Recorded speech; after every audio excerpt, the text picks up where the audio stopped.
What's going on, everyone? My name is Nicholas Merton here at DataDash, and today is November 11th of 2017. Well, folks, I know that a lot of you out there in the community are concerned because not only do I talk with you on the community, but I also watch the price action of cryptocurrencies practically 24/7. I enjoy it a lot. But I know a lot of you are very concerned about one topic and one topic only. The general shift we're seeing in price action of Bitcoin and, of course, the fourth currency, Bitcoin Cash. Now, this is a serious topic we need to start talking about. And I hate to say it because I know there's some of you out there who are tired of me talking about this, who are tired of me just doing, updates on price action. And trust me, I feel you. I want to talk about a lot of other things in cryptocurrencies right now, some cool projects I found.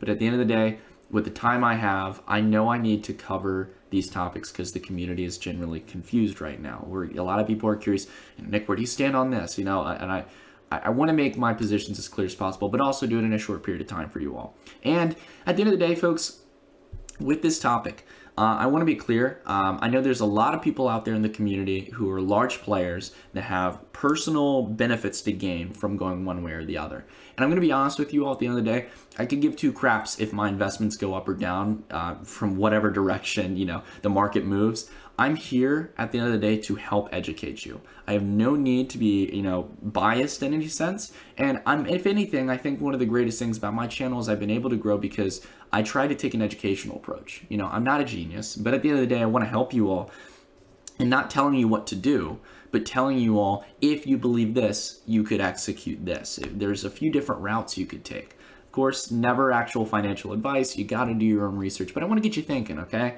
And seeing both sides of the play, because if you think biased, you're playing a coin flip there. It's either going to be 50-50. Again, we have to take an educated approach to this. So I'm going to do it just like how I would with anything else. I'm going to share my knowledge with you today. So basically, generally speaking, we have to take a look at Bitcoin first before we hop into Bitcoin Cash. We have a few things coming into fruition. Three things that really were hyped up on Bitcoin, not happening. Amazon, not taking any Bitcoin right now. They're not going to take it at this kind of volatile state. They just simply bought domains because they were trying to get brand protection. It's a simple step by any corporation. CME Group futures are expected to come in this quarter of 2017. Sounds good on paper, but CME Group doesn't have any obligation to deliver it on that time. And usually with listing any kind of futures or any kind of anything on exchanges, it happens a lot slower than it does in the world of crypto. Okay, so probably not going to happen in quarter 4 of 2017. They've got a month left. And last but not least, we had the fork cancellation. So all of those news events really started to set in and bring us into la-la land above the overall Bitcoin channel that had been holding since all the way back in May. So we're seeing a correction back into there, and we finally are back in that channel. We've gotten out of the crazy, run up in Bitcoin, and now we're going through a correction phase. Now keep in mind though, we are at the top of that channel, folks. We're up here at the top.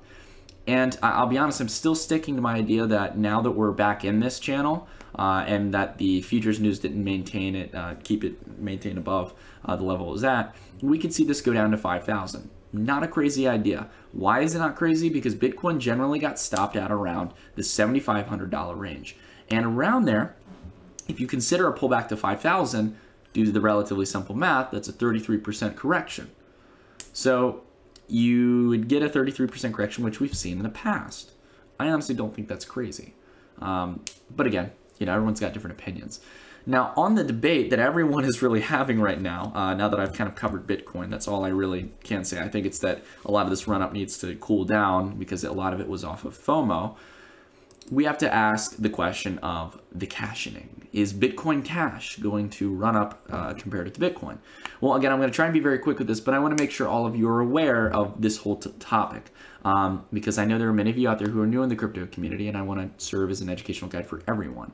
At the end of the day, folks, Bitcoin Cash was a forked currency that was released in early August when Bitcoin went through its first hard fork of the year, where there was the implementation of segregated witness on the Bitcoin core. Now, keep in mind, there was a part of the community that did not believe in that. They did not believe in taking away the signature, which is one of the 3 parts of the transaction in any Bitcoin transaction. And right now, SegWit operates fine, but there was a part of the community that said, no, that's not how we should scale Bitcoin. It's not fixing the issue in the long term, whatever. And we want to go about increasing the block size. So that's what Bitcoin Cash did. And Bitcoin Cash, compared to Bitcoin, Bitcoin has a 1 megabyte block. And it has segregated witness. And then you have one that is Bitcoin Cash, which has 8 megabytes. So basically what this means at the end of the day is that Bitcoin Cash has at least temporarily fixed the scalability issue. It can process transactions much cheaper than Bitcoin because it can fit more transactions in a block, okay? So if Bitcoin has a 1 megabyte block, it is very limited in the sense that it can only fit a few transactions. Because of that, the demand for transactions is outweighing the supply, so the price is going up and it's costing more to send transactions. So just want to make sure you get that general understanding. Bitcoin Cash, however, has plenty of supply because it's scaled the block. Now, it all sounds hunky-dory. Why don't we just increase the block? Well, there is a few problems with that, as we've talked about in the past. You have the issue with centralizing miners. That's a very big issue. Not to mention, if you allow the block size to increase too much on Bitcoin, then more transactions will flow in, and the network will start to get very heavy in the sense of amount of transactions that it has to store. Because if you're making it that cheap and easy to make transactions, then more people, of course, are going to start doing it. A good analogy I can think of is that if you want a good visualization of this, there's a lot of people have a misconception that if you were to expand roadways, or for example, on a highway, and you just add more lanes, we'll fix the issue. Well, no, what happens with that is that you have more people driving cars, and it starts to clog it up just as much as it was before. They've done studies with this across the world, and that's generally a good analogy, I think, to understand what happens when you make the block size too big. But people will continue to debate this, and right now Bitcoin Cash is in a very nice position because it doesn't have the heavy traffic volume of Bitcoin, and right now you can make very cheap transactions on there, and the network also isn't worrying too much about, getting too big too quick. So at the end of the day, there's this debate going on, and that's generally what's leading Bitcoin Cash to come up here. You have a lot of different players here who are coming in, especially Roger Ver, who's a big Bitcoin Cash proponent, again, for a variety of different reasons. But you have massive volume pouring into Bitcoin Cash at the end of the day. So you have, again, like I said, there's a debate going on, and there's some money coming into it, especially from South Korea. Now, to be fair, I think I'm going to take a more middle-down approach more than anyone, that right now, this isn't just a South Korean movement. South Korean markets are only holding around a third of the volume for the market cap, whereas they usually hold around 40 to 50% of any of these big movements. So you're seeing this come from a pretty global standard, but at the same time, keep in mind, not only are we just looking at BitHum here, we have to consider the other South Korean exchanges. Corbit, Coin1, and BitHum make up about in this case, 1/3 of overall market volume. They make a huge role in if something is going to go up or down, okay? So if you have institutional buyers from, BitHum, Coin1, and Corbit coming in and buying Bitcoin Cash, which they're doing, they can lead serious movements in price without there really being a fundamental shift in the community. Keep in mind, price action doesn't always correlate with adoption, okay? So we have to keep that level-headed mindset here and realize that some of this could be short-term. Now, at the same time, though, serious buy-side action might mean that institutional investors are seeing something bigger in the bigger picture of things, that Bitcoin Cash could really be the long-term solution to Bitcoin's scalability issue. Now, keep in mind, these are separate currencies. For those of you who are still new, I just want to make sure I really get that across. But basically, to be fair, Bitcoin has been flat for the past year in processed transactions. It has.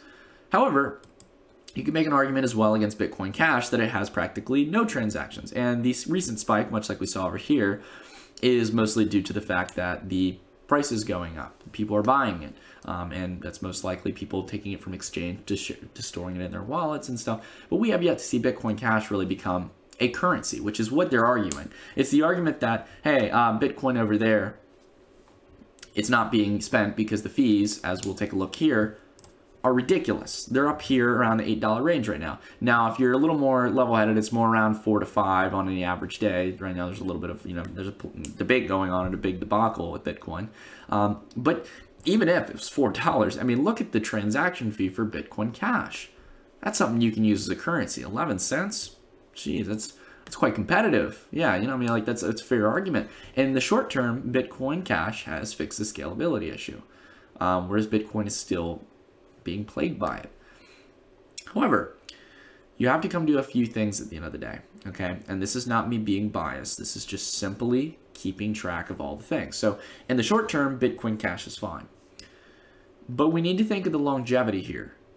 What are people really using Bitcoin as? Has Bitcoin been a means of payment for a lot of things? Maybe in some areas, yes. It was, and some people are trying to treat it as a currency. It is, after all, cryptocurrency. But at the end of the day, we have to think about what Bitcoin has really become. I think the envisionment was that it would be a currency and that we'd be able to really scale it in the future. But I think that one thing we're coming to a question of is whether or not we really do need to scale Bitcoin, if it's really an urgency to do this. And I think that's where there's a split in the community. A lot of people are bringing up the idea that it's like, you know, maybe Bitcoin is really being seen as a store of value now. I mean, let's all be honest here. Why are we buying cryptocurrencies right now? Are we really using it as a means of transaction to go buy our cup of coffee in the morning? Hopefully, I hope we'd find a cryptocurrency that does that. Maybe Bitcoin might be that one. But right now, it's not. It's not being used as a currency. And most people don't have the intention of doing it because they're buying Bitcoin as a store of value. It has a $21 million supply. And the same goes, I guess, for Bitcoin Cash in that sense. But, you know, this whole force of just like forking currencies, increasing block size, it's a very short-term approach to it. There is flaws that come with increasing the block size. And we have to factor that in if we're going to think that the cashing is happening, where Bitcoin Cash outweighs Bitcoin.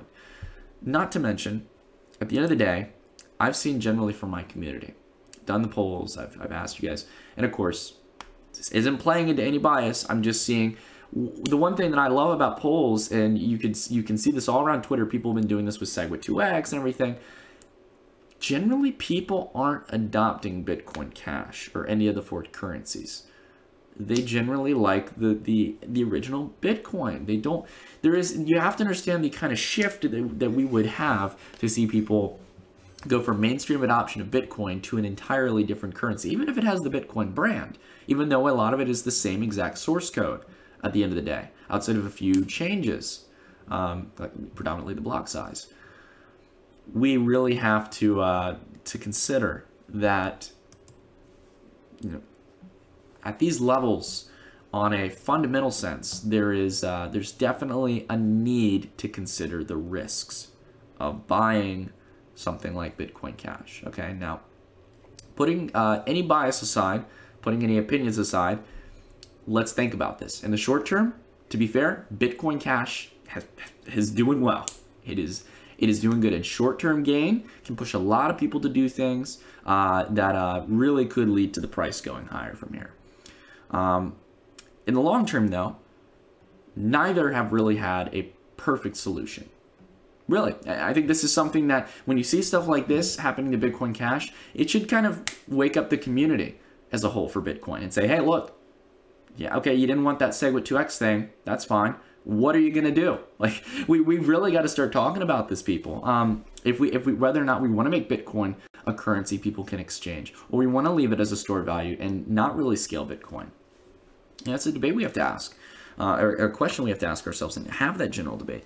But at the end of the day, here's the kind of the thing you have to consider here with investing in Bitcoin Cash.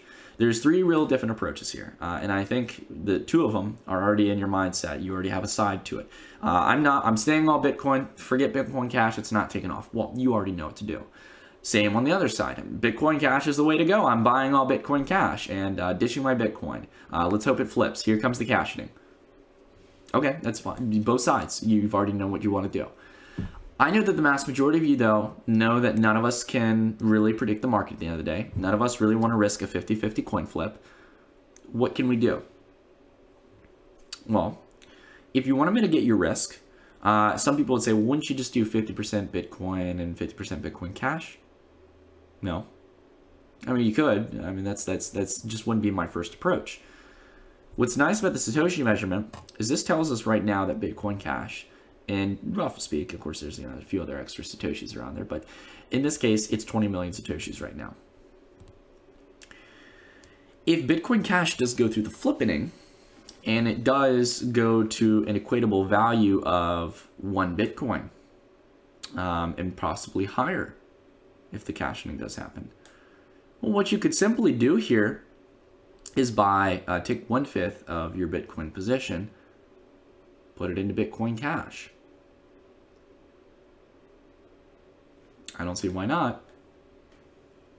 You could, if that's what you want to do. If you believe that there is a risk that Bitcoin Cash can do this, take a fraction of your Bitcoin, put it into Bitcoin Cash. And of course, it's not a recommendation, not advice, just saying in a logistical sense. If Bitcoin Cash does come through and flip, well, it won't really matter at the end of the day, because you'll still hold the comparative USD valuation most likely. It might be down a little bit because both might, Bitcoin goes down. It might help Bitcoin Cash catch up and pass it in valuation. Of course, I'm just saying at the end of the day, basically you're still holding the equivalent of a Bitcoin in that visual sense. So at the end of the day, that is what you can do. You can buy take a fraction of your Bitcoin position and put it into Bitcoin Cash if you want. But I will tell you something, and this is where I think it's more of a trader's mindset rather than a bias against Bitcoin Cash. Not even considering fundamentals here. You are buying Bitcoin Cash at quite a premium, folks. You're buying it up here when it's 1/5 of an entire Bitcoin, which is a multi-$1,000 currency. $6,413 per Bitcoin. So you have to consider at these levels, you're paying a premium after 4 days of not more than double of what you would have paid 4 days ago. Are you willing to trade that here? Do you think there is enough reason to believe that this will flip over Bitcoin or continue, just even generally continue going up over the next week? To be honest, I haven't made any position in Bitcoin Cash, and I really don't plan to buy up here because generally speaking, I buy low and I sell high. And I haven't seen the transaction adoption, which though it is not correlated with, and to be fair, you can be exactly critical against Bitcoin. Bitcoin hasn't increased its transaction over the past year, and its price has been going up like crazy. So it's not exactly correlated. But I have not seen anywhere close to the amount of transactions we need in Bitcoin Cash or the actual sense of adoption for this to be worth 1/5 of an entire Bitcoin. Just saying that. At the end of the day, that's where maybe a little bit of my bias might come in. But at least I'm showing it and I'm being honest with you all. I personally don't think it deserves this price yet. But who knows? Maybe people are paying a premium because they're anticipating it. Maybe we see a huge spike in adoption, and it has about half the level of adoption of Bitcoin, and then this can continue to go up. Who knows? At the end of the day, folks, no one out there knows. People have, at the end of the day, I think you look at some of the big players in this space. You have Roger Ver, you have a lot of other players out there who are speaking their level-headed, what seems to be a very low-headed approach, when in reality, they have very big personal interests. They're big players in the space, and they have their money in certain areas. Okay, so you really have to ask yourself, not the level of, don't get caught up in the price too much. Look for that adoption, okay? See if this is going to be something more in the long term, because I know a lot of you out there want to trade, but really we have to ask this in a question of long-term potential, because I think that's what's going to benefit the majority of you out there. All right, so I've rambled on enough about it. I've told you basically what I think you can do. Take part of your Bitcoin and put it in Bitcoin Cash if you want to just play it safe.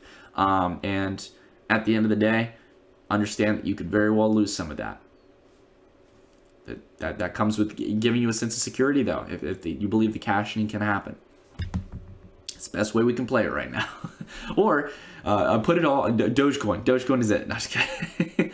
But yeah, just again, I will say more than anything, as much as Bitcoin Cash has moved up, altcoins are doing good. So I'm doing real fine on my altcoin positions. I haven't really gotten too conflicted with this position. Sure, I'm not up 33%, but we'll have to see. You guys can take whatever approach you want to it. Just keep level-headed. It's no serious urgency, folks. You're in crypto, you're doing good, okay? So realize that at the end of the day, and realize that whatever happens here will breeze over in the next week, and we'll be back to normal. kicking. I won't say that on the show. I'll be a little. Won't censor myself with language, but I won't be using any bad language. We'll be having a great time in the crypto land, and we'll still realize we're way ahead of the game compared to most people. All right. Anyways, everyone, thank you all so much for watching. If you guys got anything you want me to talk about in the next video, please leave a comment down below. If you got an opinion on this, leave a comment down as well and start a discussion. I want you all to not conflict with me. I'm one person. Talk with the community. Get a debate going. You know, that's what we want. We want the community discussion. And don't get hostile. Just talk about it. All right. All right. Talk to y'all later. Take care and have a great rest of your weekend.